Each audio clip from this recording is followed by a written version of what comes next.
اس نسخے پر تو عمل کر لے، اللہ رب العزت تیرے دل کو نرم کر دے گا، تیرے مزاج کی سختی کو ختم کر دے گا۔ اللہ رب العزت سے اس نے ایک کھجور کے بدلے جنت خرید لی ہے۔ میں نے خواب میں دیکھا مجھے ایک بندہ کہہ رہا تجھے اللہ رب العزت نے ان 3 سکوں کے بدلے جنت عطا کر دی ہے۔ 40 کام ایسے، کوئی ایک کام ان میں سے بندہ کر لینا ایمان کی حالت میں اور اللہ سے جنت کی امید رکھتے ہوئے، اللہ اس ایک کام کے بدلے جنت عطا کر دے۔ کہ یہ عمل چھوٹے چھوٹے ہیں جن کے ذریعے اللہ نے جنت عطا کرنی ہے۔ اب کرنا کیا ہے؟ ہم کوئی بھی عمل کریں، کوئی بھی نیکی کریں، دل میں تہیہ کر لیں کہ ہو سکتا ہے یہ نیکی ان 40 کاموں میں سے ایک کام ہو، اور دل میں یہ نیت کر لیں اللہ اس عمل کے ذریعے تمہیں مجھے جنت عطا کرنی ہے۔ ان کھجوروں کو پکڑا، ڈھیر کے اوپر سے پھینکا اور کہا بعد میں آنے والی میری امت کے لوگ احد پہاڑ کے برابر سونا خرچ کر کے بھی میرے اس صحابی کی چند کھجوروں کے ثواب کو نہیں پا سکتے۔ اللہ کو اخلاص چاہیے، اللہ کو تمہارا تقویٰ چاہیے۔ اسی لیے آج کے بعد کوئی نیکی ہو، مسجد میں داخل ہونے لگے دایاں قدم پہلے رکھیں، دعا پڑھیں اور دل میں یہ خیال کر لیں ہو سکتا ہے یہ نیکی بھی اسی نیکی میں سے ہو، 40 میں سے۔ واش روم میں جانے لگے بایاں قدم پہلے رکھیں، دعا پڑھیں اور سوچیں ہو سکتا ہے یہ نیکی ان 40 نیکیوں میں سے ایک نیکی ہو۔ میں اللہ کی قسم کھا کر اس بات کا اعلان کرتا ہوں، اللہ کے نزدیک اس دنیا کی حیثیت اس بکری کے مرے ہوئے بچے سے بھی کم ہے۔ اس دنیا کے پیچھے ہم بھاگے پھر رہے، اس دنیا کی اوقات ہم کیا سمجھتے ہیں کہ جس کے پاس مال و دولت آ گیا وہ بڑا اللہ کا مقرب بندہ ہے؟ اور نہیں میرے بھائیوں، اللہ کے نبی صلی اللہ علیہ وسلم نے فرمایا ما سقل کافر من شربت ماء، اگر اللہ رب العزت کے ہاں اس دنیا کی حیثیت ایک مچھر کے پر کے برابر بھی ہوتی، ما سقل کافر من شربت ماء، اللہ کسی کافر کو ایک گھونٹ پانی نہ پلاتا۔ اسلام کو تمہارا 1 گھنٹہ نہیں چاہیے، اسلام کو صرف تمہارا 1 دن نہیں چاہیے، اسلام کو تمہارا صرف رمضان کا مہینہ نہیں چاہیے، اسلام تو تم سے تمہاری زندگیوں کی ڈیمانڈ کرتا ہے، اسلام تو تم سے تمہاری اولادوں کی ڈیمانڈ کرتا ہے۔ لوگوں آؤ اپنی زندگی اسلام پر وقف کر دو، اپنے بچوں کو اسلام پر وقف کر دو، اپنے کاروبار کو، مال و دولت کو اسلام پر وقف کر دو۔ اللہ بدلے میں تمہیں سب کچھ عطا کر دے گا، تمہاری دنیا بھی بہتر بنا دے گا، تمہاری آخرت بھی بہتر بنا دے گا۔ مسند احمد کی حدیث وتفرغ لعبادتی ولی، کتنی مشہور حدیث ہے، رسول اللہ صلی اللہ علیہ وسلم فرماتے ہیں، اللہ رب العزت فرماتے ہیں یا ابن آدم، ہے آدم کے بیٹے، تفرغ لعبادتی، اپنے آپ کو میری عبادت کے لیے فارغ کر۔ ہوگا کیا؟ تو میری عبادت کے لیے ٹائم نکال، تیری ساری ضرورتیں، تیری ساری مشکلیں میں حل کر دوں گا۔ بسم اللہ الرحمن الرحیم۔ حضرت صلی اللہ علیہ وسلم کے پاس ایک مرتبہ ایک صحابی آیا، آ کر کہنے لگا اے اللہ کے رسول صلی اللہ علیہ وسلم، میں گاؤں کا رہنے والا ہوں، دیہاتی ہوں، میرے اندر ایک مسئلہ ہے کہ میری طبیعت کے اندر بڑی سختی ہے، میرے مزاج کے اندر بڑی سختی ہے، اور میں اس سختی کی وجہ سے بڑا پریشان ہوں، کیا کروں؟ اللہ کے نبی صلی اللہ علیہ وسلم نے فرمایا میرے صحابی لا تحقرن من المعروف شیئا، کسی بھی نیکی کو حقیر نہیں سمجھنا، چھوٹا نہیں سمجھنا، اس نسخے پر تو عمل کر لے، اللہ رب العزت تیرے دل کو نرم کر دے گا، تیرے مزاج کی سختی کو ختم کر دے گا۔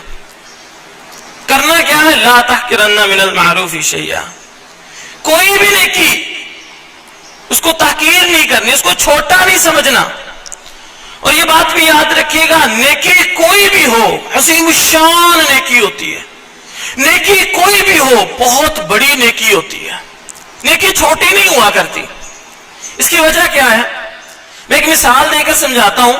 میں کسی کو کہوں یار اس بندے کو پکڑ لو، تو اس بات کے اندر کوئی اتنا دم نہیں ہے، اتنی ویلیو نہیں ہے، لیکن اگر یہی بات کہنا یہی ہے پکڑ لو، یہ بات علاقے کا انسپیکٹر کہہ دے تو پولیس چھاپے مارتے پھرتے اس بندے کو پکڑنا پڑتا ہے، اس بات میں ایک وزن پیدا ہو جاتا ہے، کیا ہے بندے کا عہدہ بڑھ گیا۔ اور اسی بات کو اگر کور کمانڈر کہہ دے یا وزیر اعلیٰ پنجاب کہہ دے تو اس بات میں اور زیادہ وزن پیدا ہو جاتا ہے۔ اور اگر اسی بات کو وزیر اعظم عمران خان کہہ دے کہ فلاں بندے کو پکڑ کے لاؤ تو اس بات کا وزن اور زیادہ بڑھ جاتا ہے، بات وہی ہے پکڑ لو۔ تو کہنے کا مطلب یہ جیسے جیسے بندے کی عزت، بندے کا رتبہ، بندے کی شان و شوکت بڑھتی ہے، اس کی بات میں بھی وزن پیدا ہونا شروع ہو جاتا ہے۔ اب نیکی ہمیں بتانے والی ذات کون سی ہے؟ رسول اللہ صلی اللہ علیہ وسلم۔ رسول اللہ صلی اللہ علیہ وسلم فرمایا کرتے تھے میں نے تمہیں ہر اس نیکی کے بارے میں بتا دی ہے, تمہاری رہنمائی ہر اس نیکی کی طرف کر دی ہے جو تمہیں جنت کے قریب کرتے, تمہیں ہر اس گناہ کے بارے میں ڈرا دیا, بتا دیا جو تمہیں جہنم کے قریب کرتے. تو نیکیاں بتانے والی ذات کون سی ہے؟ رسول اللہ صلی اللہ علیہ وسلم. کیا شان ہے, کیا مرتبہ ہے. ہمارے پاس الفاظ نہیں ہیں, ہماری سوچ سمجھ نہیں سکتی. قصہ مختصر کہ اللہ رب العزت کے بعد اس پوری کائنات میں اگر کوئی سب سے اعلیٰ مرتبے والی شخصیت ہے تو رسول معظم صلی اللہ علیہ وسلم کی شخصیت. تو جب شان کائنات کا سردار کوئی بات کرے تو اس کی بات کی کوئی ویلیو نہیں ہوگی کیا؟ چونکہ نیکیاں بتانے والی ذات رسول اللہ کی ہے. فرامین اگرچہ اللہ رب العزت کے ہیں, لیکن رسول اللہ صلی اللہ علیہ وسلم نے ہمیں نیکی کے بارے میں بتایا. جس طرح رسول اللہ کی ذات سب سے اعلیٰ تو رسول اللہ کے الفاظ بھی سب سے اعلیٰ, رسول اللہ صلی اللہ علیہ وسلم کی ہر بتائی ہوئی نیکی بھی سب سے اعلیٰ. نیکی چھوٹی نہیں ہوا کرتی. مختصر یہ کہ حضرت عائشہ رضی اللہ تعالیٰ عنہ کا واقعہ بڑا مشہور ہے, سنا ہوگا آپ نے. کہتی ہے نا ایک دن میرے گھر میں ایک عورت آئی, اس نے آ کر کہا اما جان 3 دن ہو گئے میرے پاس کھانے کے لیے کچھ نہیں ہے, بھوکھی ہوں, کچھ کھانے کے لیے ہے تو دے دیجئے. کائنات کے سردار کی بیوی ہے, پورے گھر کو چھان مارا, پورے گھر میں سے سوائے 2 کھجوروں کے کچھ کھانے کے لیے نہیں ملا. آج ہمارے سٹیٹس کی جنگ ختم نہیں ہوتی, ہمیں شکر گزاریاں کرنے کی توفیق نہیں ملتی, ہم سمجھتے ہیں ہم غریب ہیں. یہ کائنات کے سردار کی بیوی اما عائشہ رضی اللہ تعالی عنہا کہتی میں نے پورے گھر کو ٹٹول دیا سوائے 2 کھجوروں کے, مجھے کھانے کے لیے کچھ نہیں ملا. میں نے وہ 2 کھجوریں اٹھائی اور لا کر اس عورت کو دے دی کہ یہ لے اپنے پیٹ کی بھوک مٹا لے. اس کے ساتھ 2 بچیاں تھی, اس نے ایک کھجور کو توڑا, آدھا ایک بچی کو دیا, آدھا ایک بچی کو دیا. جب آدھا ٹکڑا بانٹ دیا, ان بچوں کو بھی بھوک تھی, انہوں نے جلدی جلدی منہ میں ڈال دیا, اور ڈال کر ابھی دوسری کھجور اس عورت کے ہاتھ میں ہے. دونوں بچیوں نے اپنی امی کی طرف بڑے ترس بری درد بری نگاہ سے دیکھا, شاید یہ بھی ہمیں مل جائے. ماں کو ترس آ گیا, اس نے اس کھجور کے بھی 2 ٹکڑے کیے, ایک ٹکڑا اس کو دے دیا, ایک اس کو دے دیا, خود بھوکی رہ گئی. پھر اب اور تو کچھ تھا نہیں کھانے کو, چلی گئی. اما جی عائشہ فرماتی ہے میں اتنا حیران ہوئی, بڑے تعجب میں پڑ گئی کہ اس عورت کو 3 دن سے کھانے کے لیے نہیں کچھ ملا تھا. چلو ان کو تو آدھی آدھی کھجور مل گئی تھی, ایک ہی کھا لیتی, نہیں کھائی. بڑے حیران اور تعجب کی حالت میں بیٹھی ہوئی ہیں. اوپر سے رسول اللہ صلی اللہ علیہ وسلم آ گئے. کہا عائشہ کیا ہوا؟ کہا اللہ کے رسول صلی اللہ علیہ وسلم بڑا ہی عجیب واقعہ ہوا ہے. میرے پاس ایک عورت آئی تھی, اس نے کہا کھانے کے لیے کچھ نہیں ملا, 3 دن ہو گئے بھوکی ہوں. میرے پاس سے صرف 2 کھجوریں گھر سے نکلی, میں نے وہ دے دی, ایک ایک ٹکڑا اس نے پہلے دیا. بچیوں نے ترسی ہوئی نگاہ سے دوبارہ دیکھا, اس نے وہ بھی ان کو دے دیا, خود پھر بھوکی رہی. اللہ کے نبی صلی اللہ علیہ وسلم نے فرمایا عائشہ اس میں تعجب والی بات کون سی ہے؟ اس عورت نے ایک کھجور جو بعد میں اپنے حصے کی بھی ٹکڑا کر کر کے بچوں کو دے دی, اللہ رب العزت سے اس نے ایک کھجور کے بدلے جنت خرید لی ہے. اللہ نے اسے ایک کھجور کے بدلے جنت عطا کر دی ہے. نیکی کوئی چھوٹی ہوتی؟ کوئی نیکی چھوٹی نہیں ہوتی میرے بھائیوں. امام ابو داؤد رحمہ اللہ علیہ لکھتے ہیں کہ میں ایک مرتبہ نا مطالعہ کر رہا تھا دریا کے کنارے بیٹھ کر, تو میرے پاس سے کشتی نکلی, گزری, اس میں کسی بندے کو چھینک آئی, اس نے کہا الحمدللہ. اب حدیث کے اندر آتا ہے رسول اللہ صلی اللہ علیہ وسلم فرمایا جب کوئی مسلمان بھائی چھینک مارے وہ الحمدللہ کہے, اور سننے والے کے اوپر لازم ہے وہ آگے سے یرحمک اللہ کہے. امام ابو داؤد کہتے ہیں میں اپنے دھیان میں پڑھ رہا تھا, لیکن بسا اوقات چھٹی اس بتا دیتی کہ کسی نے چھینک ماری ہے واضح, لیکن کہتے ہیں میں اپنے دھیان میں تھا, میں نے غور ہی نہیں کیا. لیکن تھوڑی دیر بعد مجھے احساس ہوا کہ کشتی گزری تھی, کسی کے چھینک کی آواز آئی تھی اور اس نے الحمدللہ کہا تھا, تو مجھے یرحمک اللہ کہنا چاہیے تھا, لیکن میں اپنے دھیان میں پڑھ رہا تھا. اور یہ بات بھی ذہن میں رکھیے گا, جب محدثین مطالعہ کیا کرتے تھے بڑے ہی انہماک کے ساتھ, بڑے ہی دل جمی کے ساتھ, بڑی شوق کے ساتھ مطالعہ کیا کرتے تھے. ہماری طرح نہیں تھے قرآن ادھر کھولا آتا تھا, لفظ پڑھ رہے دھیان کہیں اور گما ہوا ہے. نہیں, امام مسلم رحمہ اللہ علیہ کی موت بھی تو ایسی واقعہ ہوئی تھی نا. کسی نے مسئلہ پوچھا, گھر آئے, کھول کے پڑھنا شروع کر دی, مطالعہ کرنا شروع کر دی, بھوک لگی ہوئی تھی بہت زیادہ, تو کسی نے کھجوروں کا ٹوکرا تحفے میں بھیجا تھا, تو بیگم صاحبہ نے وہی ٹوکرا اٹھا کے امام مسلم کے پاس رکھ دیا. امام مسلم پڑھتے جا رہے, دھیان پڑھائی میں انہماک ہے, پوری دل جمی سے مطالعہ کر رہے ہیں, کھجوریں کھاتے جا رہے. بعد میں پتا چلا جب ٹوکرا ہی ختم ہونے کے قریب پہنچ گیا,